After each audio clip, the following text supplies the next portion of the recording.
Welcome student. 7th standard mathematics त्याच्यामध्ये आपला 12th chapter आहे पेरिमीटर अँड एरिया. तर त्या पेरिमीटर अँड एरिया मधला प्रॅक्टिस सेटचं 45 आहे. तर त्या 45 मधल्या सगळ्या क्वेश्चनचे आन्सर्स आपण बघणार आहोत. तर त्याच्यामध्ये फर्स्ट क्वेश्चन आहे, if the side of square is 12 centimetre find its area. तर त्याचा काय फाइंड आउट करायचा आहे? एरिया फाइंड आउट करायचा. फर्स्ट स्टेप आपण पहिल्यांदा फॉर्म्युला लिहूया.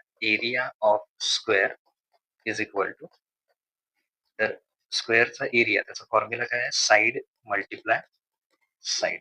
ओके. आणि मग साइडची व्हॅल्यू किती दिली आपल्याला क्वेश्चन मध्ये? 12 सेंटीमीटर. म्हणजे 12 मल्टिप्लाय 12. ओके. सो 12 मल्टिप्लाय 12 केलं, तुम्ही जर करून बघितलं किंवा 12चा स्क्वेअर पण तुम्हाला पाठ असेल, 144 हे त्याचा आन्सर येणार आहे. 144.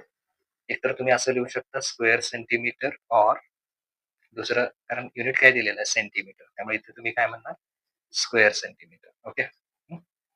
स्क्वेअर सेंटीमीटर, किंवा असं लिहू शकतो 144 सेंटीमीटर स्क्वेअर. हे सुद्धा करेक्ट आहे. ओके. दोन्हीपैकी कुठल्याही मेथडने करा. आता नेक्स्ट क्वेश्चन बघूया. तर आता क्वेश्चन नंबर 2 बघूया. If length of rectangle is 15 centimetre and breadth is 5 centimetre find its area. तर काय फाइंड आउट करायचं आपल्याला? एरिया फाइंड आउट करायचं. ओके. तर एरिया ऑफ रेक्टँगलचा फॉर्म्युला लिहूया. Area of rectangle is equal to, area of रेक्टँगलचा फॉर्म्युला काय? Length multiply breadth. तर लेंथ किती आहे? तर लेंथ आहे 15. लेंथ 15 आहे आणि ब्रेड्थ किती आहे? 5 मल्टिप्लाय 5. लेंथची व्हॅल्यू 15, 5. 15 5 किती येणार? 75. आणि युनिट कशामध्ये होतं? सेंटीमीटर मध्ये. म्हणजे कसं लिहायचं? स्क्वेअर सेंटीमीटर, किंवा तुम्ही असं पण लिहू शकता 75 सेंटीमीटर स्क्वेअर. दोन्हीपैकी कुठल्याही मेथडने. आता नेक्स्ट क्वेश्चन बघूया. आता जो थर्ड क्वेश्चन आहे, थर्ड क्वेश्चन मध्ये the area of rectangle is 102 square centimetre. Its length is 17 centimetre. What is it's perimeter? तर एक रेक्टँगल दिलेला आहे आपल्याला, त्याची लेंथ आहे 17 सेंटीमीटर आणि त्याचा एरिया किती आहे? 102. तर पहिल्यांदा आपल्याला काय फाइंड आउट करावं लागेल? ब्रेड्थ फाइंड आउट करावी लागेल आणि मग त्यावरून त्याची पेरिमीटर फाइंड आउट करायचं. ओके. तर वन बाय वन करूया. पहिल्यांदा आपण फॉर्म्युला लिहूया. Area of rectangle, area of rectangle is equal to length multiply breadth. तर एरिया किती दिलेला आहे? 102 स्क्वेअर सेंटीमीटर. लेंथ, लेंथ किती आहे? लेंथ घ्यायची 17 आणि ब्रेड्थ काय करायचं आपल्याला? फाइंड आउट करायचं. तर ऍज इट इज घेऊया बी. तर जर का बी ची व्हॅल्यू पाहिजे असेल आपल्याला, तर हा मल्टिप्लाय जो आहे 17, तो 110 ला, सॉरी 102 ला काय होणार? डिवाइड होणार. आता तो जर 102 ला आपण डिवाइड केलं, समजा 17, इथे आपण जस्ट मिनिट 8 चा घेतलं तर ते नाही, 56 येणार. ओके. तो किती आहे? 102 आहे. तर डिवाइड केलं आपण 17, 7 चा 8 चा केलं तर 8 7 चा 56, कॅरी 5, 8 1 चा, ओके, 17 6 चा करूया, सॉरी 17 मल्टिप्लाय 6.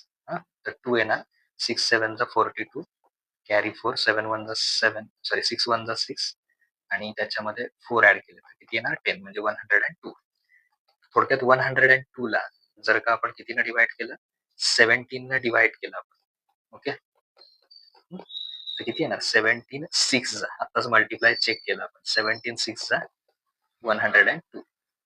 त्यामुळे इथं 6 येणार. सो बी ची व्हॅल्यू किती आली? 6 आली. बाकीचं फक्त तुम्हाला समजण्यासाठी दिलं मी इथे. तर बी ची एकदा व्हॅल्यू मिळाली आपल्याला, की बी मिळाल्यानंतर इथे आता पेरिमीटरचा फॉर्म्युला लिहूया. पेरिमीटर ऑफ रेक्टँगल, तर त्याचा फॉर्म्युला काय आहे? 2 multiply length plus 2 multiply breadth. So 2 into length किती आहे? तर लेंथ आहे 17 आणि ब्रेड्थ आताच फाइंड आउट केली आपण, किती आहे? 6. ओके. 2 इंटू 17 केले, 34 आले. परत 6, 2 6 चा 12 येणार. आता दोन्हीची ऍडिशन केली, 6 3 प्लस 1 4, 46. पेरिमीटर म्हणजे लेंथ आहे, त्यामुळे फक्त सेंटीमीटर लिहायचं. इथं सुद्धा सेंटीमीटर लिहायचं. पेरिमीटर म्हणजे काय? लेंथ आहे. युनिट कशामध्ये होतं? सेंटीमीटर मध्ये, किंवा इथे सेंटीमीटर. त्यामुळे पेरिमीटरला सुद्धा युनिट काय द्यायचं? सेंटीमीटर. स्क्वेअर सेंटीमीटर म्हणायचं नाही. एरियासाठी स्क्वेअर सेंटीमीटर, पेरिमीटरसाठी फक्त सेंटीमीटर. 46 सेंटीमीटर हे त्याचा आन्सर येणार आहे. तर आता क्वेश्चन नंबर 4 बघूया. क्वेश्चन नंबर 4 काय आहे? If sides of square is tripled, how many times will its area as compare to the area of original square? तर काय केलं आपण? एक स्क्वेअर आहे, तर त्या स्क्वेअरची जी आधीची साईड आहे ती जर ट्रिपल केली, म्हणजे आधीची जर एक्स असेल तर ती 3x केली, तर हा जो पहिला एरिया आहे नवीन ट्रायंगलचा जो एरिया येईल, तर तो किती टाइम्स असेल, किती टाइम्स मोठा असेल? तर स्टार्ट करताना असं करूया, let side of original square, म्हणजे जो मेन स्क्वेअर आहे त्याची साईड काय म्हणूया? एक्स म्हणूया. ओके, आता काय कम्पेअर करायचं आहे? एरिया कम्पेअर करायचा. Therefore area of original triangle, एरियाचा फॉर्म्युला काय असतो? Side multiply side. तर साइड मल्टिप्लाय साइड म्हणजे साइड किती घेतली आपण? एक्स. एक्स मल्टिप्लाय एक्स, तर काय येणार? Area x square centimetre. Okay, किंवा स्क्वेअर युनिट म्हणा हवं तर, कारण इथं काय सेंटीमीटर घ्यायलाच पाहिजे असं काही नाही, स्क्वेअर युनिट्स. आता दुसरं काय केलं आपण? त्याच्यानंतर एक नवीन स्क्वेअर आपण तयार करूया. ओके, न्यू स्क्वेअर, की त्याची साईड काय आहे? आधीच्या साईड पेक्षा ट्रिपल आहे. ट्रिपल म्हणजे 3 times. Therefore side of new square, जो नवीन स्क्वेअर आपण तयार करणार आहे त्याची साईड काय असणार आहे? ट्रिपल. ट्रिपल म्हणजे 3 टाइम्स टू ओरिजिनल. पहिला जो स्क्वेअर होता त्याची साईड किती होती? 3x, एक्स होती.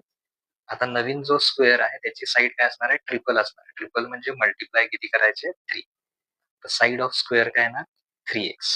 Okay, therefore area of new square, जो नवीन स्क्वेअर आहे त्याचा एरिया, त्यासाठी फॉर्म्युला काय? Side multiply side. ओके, तर साइड किती आहे आता? 3x multiply 3x. ओके, तर 3x मल्टिप्लाय 3x केल्यानंतर याच्यात 3 मल्टिप्लाय 3, 3 3 जा 9, आणि x मल्टिप्लाय x, तर x मल्टिप्लाय x काय येणार? X square. आता यातला 9 मल्टिप्लाय एक्स स्क्वेअर म्हणजेच कोण आहे? X square is area of original square. म्हणजे एक्स स्क्वेअरच्या ऐवजी काय लिहूया आपण? मल्टिप्लाय लिहूया हवं तर मध्ये, एरिया ऑफ ओरिजिनल स्क्वेअर. कारण हा एक्स स्क्वेअर कोण आहे? इथे दिसतोय आपल्याला, एरिया आहे तो, जो पहिला स्क्वेअर आहे त्याचा area.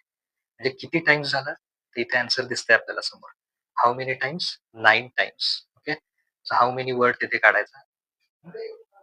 Therefore area of new square, area of new square is equal to 9 times to area of original square. Area of original square किती टाइम्स असणार आहे तो? 9 टाइम्स. 9 पटीनं जास्त असणार आहे, 9 टाइम्स. That is required.